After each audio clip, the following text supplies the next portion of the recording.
हर जगह पर ये बात दिखाई देती है कि भाषाओं के नाम पे लोग लड़ रहे हैं। जो ऐसा कर रहे हैं क्यों कर रहे हैं, एक तो ये सोच सकते हैं। हमें कैसे रिस्पॉन्ड करना चाहिए, एक ये सोच सकते हैं। भाषाई विवाद सुलझाने के चक्कर में हम बच्चों पर 3 भाषाएं सीखने का बहुत ज्यादा दबाव बना रहे हैं। गुजरात में 3 भाषाएं हैं, महाराष्ट्र में सरकार लौट के आई है 3 भाषाएं करना चाह रहे हैं। कर्नाटक का ऑटो वाला झगड़ा करता, हम उसको कन्नड़ में जवाब देते कि झगड़ा क्यों कर रहे हो भाई, हमें आती कन्नड़ बोलनी, तुम हिंदी बोल के दिखाओ। फिर वो हिंदी में बोलता कि हाँ मैंने भी 10वीं क्लास पास की हुई है, मैंने भी हिंदी सीखी हुई है। हिंदी समाज में आने के लिए या रहने के लिए लोग मार मचाएं कि भैया इंडिया का वीज़ा मिल जाए, हमें तो जाके रहना है हरियाणा में। मतलब जैसे आज हमारी चर्चा का मुद्दा शुरू होता है तो बहुत सारे ऐसे मुद्दे होते हैं जिन पे लोग चाहते हैं कि आपकी राय मिले। 1 मुद्दा, 2 मुद्दा, 3 मुद्दा अगर हम काउंट करेंगे तो कोई इसकी सीमा नहीं है। लेकिन कुछ मुद्दे ऐसे हैं जिस पे लोग सच में चाहते हैं कि उन्हें पता चले कि आखिर ये मामला क्या है, इसके सारे पक्ष क्या हैं। तो आज बातचीत का सिलसिला हम जिस मुद्दे से शुरू करेंगे वो मुद्दा है भाषाई विवाद का। भाषाई विवाद सर ऐसा भी हाल में देखने को मिल रहा है जो हाल फिलहाल का है नहीं, है लंबे समय से चल रहा, लेकिन अभी फिर चर्चा में आ गया है। अगर हम देखें महाराष्ट्र, तमिलनाडु, कर्नाटक, हर जगह पर यह बात दिखाई देती है कि भाषाओं के नाम पे लोग लड़ रहे हैं। अभी हाल ही में यह सुनने को मिला कि बेंगलुरु में वहां के स्थानीय लोगों ने कहा, जो बाहर से लोग आते हैं खासकर कि हिंदी भाषी लोग, कि अगर आपको यहाँ रहना है तो हिंदी की जगह कन्नड़ में बात करनी पड़ेगी। और 1-2 दिन पहले हमने देखा कि महाराष्ट्र में भी यही चीज देखने को मिली है कि यहाँ पे अगर आपको रहना है तो मराठी में बात करनी पड़ेगी। तो आपकी इसमें क्या प्रतिक्रिया है, क्या ये सही है या नहीं है? मतलब प्रतिक्रिया किसकी तरफ से हो देखना पड़ेगा ना। जो ऐसा कर रहे हैं क्यों कर रहे हैं, एक तो ये सोच सकते हैं। हमें कैसे रिस्पॉन्ड करना चाहिए, एक ये सोच सकते हैं। तो जो लोग ये करते हैं वो तो बेचारे, कोई ऑटो वाला है, कोई टैक्सी वाला है, कोई कुछ सामान बेचने वाला है, वो सब लोग आमतौर पे गरीब मध्य वर्ग के लोग हैं, कम पढ़े लिखे लोग हैं, या किसी राजनीतिक दल के कार्यकर्ता हैं जिनको सिखाया गया है। तो जो ऐसा कर रहे हैं वो तो मेरा मानना है कि भोले भाले इमोशनल लोग हैं, जिन्हें किसी ने सेंस ऑफ रिलेटिव डिप्राइवेशन भर दी है। उन्हें ऐसा लगने लगा है कि हम अपने इलाके में माइनॉरिटी हो जाएंगे, हमारे रोज़गार के साधन हमारे इलाके में हमसे कम हो जाएंगे।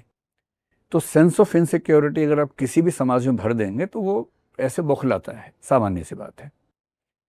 असली गुनहगार ये नहीं होते जो ऐसा करते हैं, असली गुनहगार वो हैं जो उनको उकसाते हैं। उकसाता कौन है?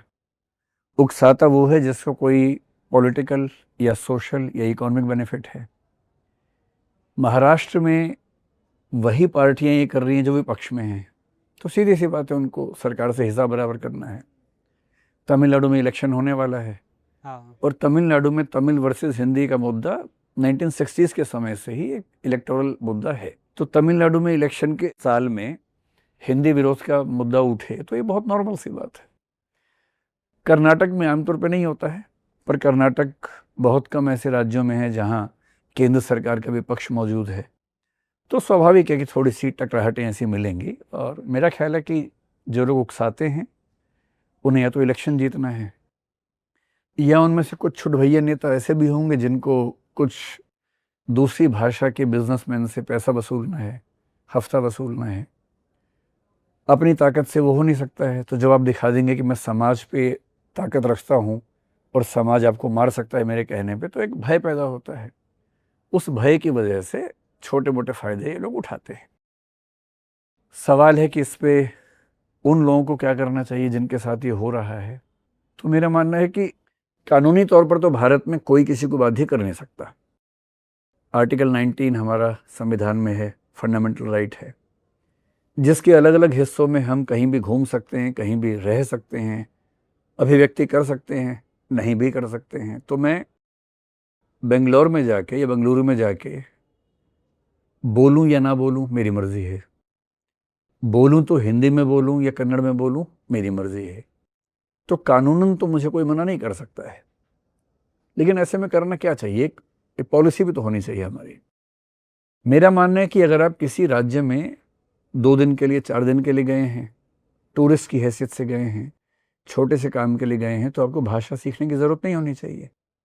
और जो टूरिस्ट प्लेसेस हैं, वहाँ के जो गाइड्स हैं, टैक्सी वाले हैं, शॉपकीपर्स हैं, होटल वाले हैं, उनकी जिम्मेदारी ज़्यादा बनती है कि वो ज़्यादा भाषाएं सीखें, या ऐसे स्टाफ को रखें जो भाषाएं जानता हो। मैं आपको एक एग्जांपल देता हूँ। आज से 7-8 साल पहले मैं एक बार स्विट्जरलैंड गया हुआ था। वहाँ की एक ट्रेन में ट्रैवल कर रहा था। संयोग से ऐसा हुआ कि जो टिकट मेरे पास थी वो किसी और बोगी की थी, मैं किसी और कोच में चढ़ गया। पूरी फैमिली थी। तो टीटी वहाँ पर आया, उसने टिकट चेक की, टिकट गलत निकली। तो हम तो भारतीय तरीके से घबरा गए थे कि अब तो सबके सामने बेइज्जती होगी, ट्रेन से उतारा जाएगा, शायद जेल भेजा जाएगा। पर उस आदमी ने बहुत प्यार से हमें हिंदी में बात की। उससे कहा, नमस्ते, मुझे थोड़ी सी हिंदी आती है, आप घबराएं नहीं। फिर जब इंग्लिश में बात हुई तो थोड़ा सा बात आगे बढ़ी। स्टेशन आया, उसने हमें उतारा, साथ में लेके दूसरे कोच में बिठाया कि ये आपकी सीट है। अब उस एक घटना की वजह से मैं जिंदगी भर कृतज्ञ रहूंगा उस समाज के प्रति। और शायद मैं 10 लोगों को और बोलूंगा कि तुम भी जाओ वहां घूमने के लिए, इससे उनका जीडीपी बढ़ेगा। एक दूसरी घटना उसी के 4 दिन बाद फ्रांस की है। मामला यह था कि टिकट हमारी थी एक जगह से दूसरी जगह की, और बाद में हमारा विचार बना कि हम बीच में रुक के एक शहर और देख के बाद की ट्रेन से जाएं। तो मैंने फ्रेंच रेलवे स्टेशन के एक अधिकारी से पूछा। अब मुझे तो फ्रेंच नहीं आती, उन्हें हिंदी भी क्यों आएगी, पर मेरा अनुमान था कि अंग्रेजी आती होगी। तो मैंने अंग्रेजी में पूछा। उन्होंने घूर के देखा, बोले कि कांट यू स्पीक फ्रेंच। मैंने कहा नहीं। तो उन्होंने अंग्रेजी में जवाब दिया और कहा, if you can't speak French I can't speak English. ये इंग्लिश में कहा, और ये एहसास दिला दिया कि अगर फ्रांस में आए हो तो फ्रेंच आनी चाहिए। और वो व्यवहार मुझे आज तक चुभता है। एक टूरिस्ट डेस्टिनेशन पे हर टूरिस्ट कैसे आपकी भाषा सीख के आएगा? तो बेंगलोर में, दिल्ली में, कोलकाता में, मुंबई में जो टैक्सी वाला है, होटल वाला है, उनकी जिम्मेदारी है कि 4-5 भाषाओं के कुछ कुछ शब्द सीख लें।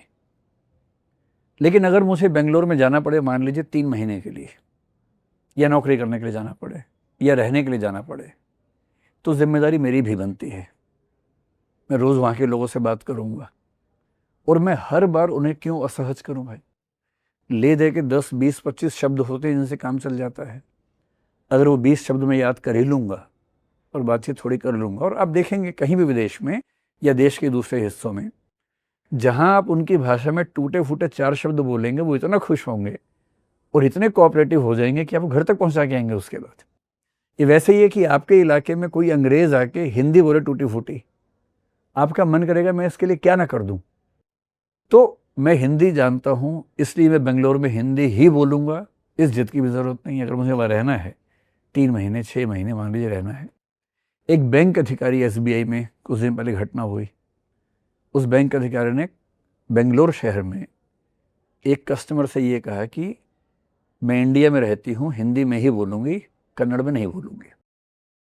अब ये एक पॉलिसी का मामला है। सरकारी बैंक है, सरकारी बैंक में कौन लोग आएंगे? वहाँ के लोकल्स आएंगे। उन लोकल्स को हिंदी क्यों आएगी? एक लोकल सर्विस अगर सरकार दे रही है तो जिस भी इलाके में देंगे वहाँ की भाषा में होनी चाहिए। रिजर्व बैंक ऑफ इंडिया का नियम भी यही है कि किसी भी सरकारी बैंक में, प्राइवेट तक में वो कहते हैं कि बैंक में ऐसे कर्मचारी ज़रूर होंगे जो वहाँ की भाषा में लोगों से बात कर सकते हैं, और पब्लिक डीलिंग वही लोग करेंगे। तो हम हिंदी वाले हैं, इसका मतलब ये नहीं है कि हम नियमों को भी खारिज कर देंगे। भाषा बहुत सेंसिटिव मामला होता है, और भाषा के मामले में कोशिश ये करनी चाहिए कि हमारा मिजाज ऐसा हो कि प्रॉब्लम सॉल्व हो, ना कि प्रॉब्लम बढ़े। तो 3 बातें। पहली बात, ऐसी बातें कौन भड़काते हैं? जो ऐसा करते हैं जनरली वो भोले भाले लोग हैं, उनसे बहुत नाराज़ नहीं होना चाहिए। तीसरी बात, हमें कानूनन नहीं घबराना है। कोई बदतमीज़ी करे, हमला करे, पुलिस में कंप्लेंट करनी चाहिए, वीडियो रिकॉर्डिंग करनी चाहिए उसकी, ताकि दबाव उन पर भी हो। लेकिन अगर मैं टूरिस्ट की हैसियत से नहीं जा रहा हूँ और मुझे वहाँ रहना है लंबे समय तक, तो बेहतर है कि कुछ शब्द मैं सीख लूँ, ताकि अंतिम रूप से तो जिस व्यक्ति से मैं बात कर रहा हूँ संवाद होना चाहिए ना। तो मेरा मानना ये है कि जहाँ आप जाएं, be a Roman when in Rome, not for 2 days, but if you are in Rome for 10-15 days, try to be Roman. ये कहने का भाव है।